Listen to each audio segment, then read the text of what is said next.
നമസ്കാരം. ഇന്ന് ഒക്ടോബർ 29 ലോക പക്ഷാഘാത ദിനം. നമ്മുടെ രാജ്യത്തെ ആകമാനം കണക്ക് വെച്ച് താരതമ്യപ്പെടുത്തുമ്പോൾ നമ്മളെ കേരളത്തിൽ പക്ഷാഘാത രോഗികളുടെ എണ്ണം വളരെ അധികമാണ്.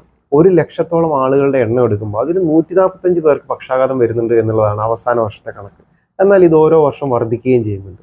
60 അല്ലെങ്കിൽ 70 വയസ്സിന് മുകളിലുള്ളവർക്കാണ് കൂടുതലായിട്ട് പക്ഷാഘാതം വരുന്നതെങ്കിലും നമ്മളെ നാട്ടിൽ ഏകദേശം 15% 50 വയസ്സിന് താഴെയുള്ളവരും പക്ഷാഘാത രോഗികളായിട്ടുണ്ട് എന്നുള്ളതാണ് കണക്ക്. അപ്പം ഈ അസുഖം വരാനുള്ള കാരണം എന്ന് പറയുന്നത് അമിതമായിട്ടുള്ള സ്ട്രെസ്സും, അതുപോലെ പുകവലി, മദ്യപാനം, ലൈഫ് ഹാബിറ്റ്സ് ശരിയല്ലാത്ത എന്താ പറയുക ഭക്ഷണ രീതിയോ അല്ലെങ്കിൽ വ്യായാമമില്ലായ്മയോ, കൊളസ്ട്രോള്, പൊണ്ണത്തടി, അതുപോലെ തന്നെ ഹൈപ്പർ ടെൻഷൻ, ഡയബറ്റീസ്, ഇതൊക്കെയാണ് ഇതിനുള്ള പ്രധാന കാരണങ്ങൾ.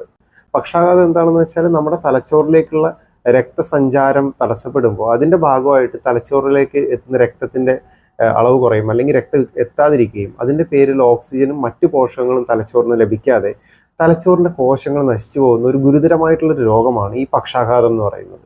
എന്താണ് പക്ഷാഘാതത്തിൻ്റെ ലക്ഷണങ്ങളെന്ന് വെച്ച് കഴിഞ്ഞാൽ ചിലപ്പോൾ തലകറക്കം, അല്ലെങ്കിൽ ഒരു സൈഡ് മൊത്തത്തിൽ ബലമില്ലാതാവുക, പേശിയുടെ ബലക്കുറവ്, തലകറക്കം, ഓർമ്മക്കുറവ്, അതുപോലെ തന്നെ എന്താ പറയുക ഭക്ഷണം കഴിക്കാൻ പറ്റാതിരിക്കുക, ഒന്ന് ചിരിക്കാൻ പറ്റാതിരിക്കുക, അനങ്ങാൻ പറ്റാതിരിക്കുക, ചിലപ്പോൾ സ്പർശന തൊട്ട് കഴിഞ്ഞാൽ അറിയാതിരിക്കുക, വേദന, ചിലർക്ക് വേദന ഉണ്ടാവും ഭയങ്കരമായിട്ട്, ചിലർക്ക് വേദന എന്ന് അറിയാത്ത അത്രയും രീതിക്ക് ഭയങ്കരമായിട്ട് എഫക്റ്റ് ചെയ്യാറുണ്ട്.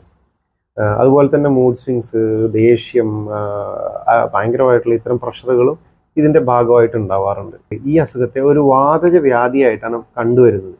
അപ്പോൾ ഈ അസുഖത്തിന് വളരെ പണ്ട് തന്നെ വളരെ വിപുലമായിട്ടുള്ള, വളരെ വിശദമായിട്ടുള്ള ചികിത്സാ രീതികൾ തന്നെ ആയുർവേദത്തിൽ ഉണ്ടായിരുന്നു.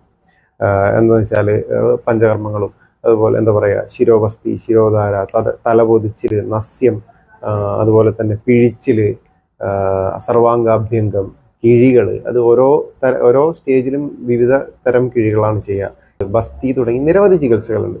നമ്മുടെ ആയുഷ്കാമി ആയുർവേദയിലും ഈ പക്ഷാഘാതത്തിനുള്ള ചികിത്സകൾ അവൈലബിൾ ആണ്. എത്ര പെട്ടെന്ന് നമ്മുടെ അടുത്ത് വരുന്നു അത്രയും പെട്ടെന്ന് നമുക്ക് നല്ല റിസൾട്ട് കൊടുക്കാൻ പറ്റും. പക്ഷാഘാതം ഒന്നിൻ്റെ അവസാനമല്ല.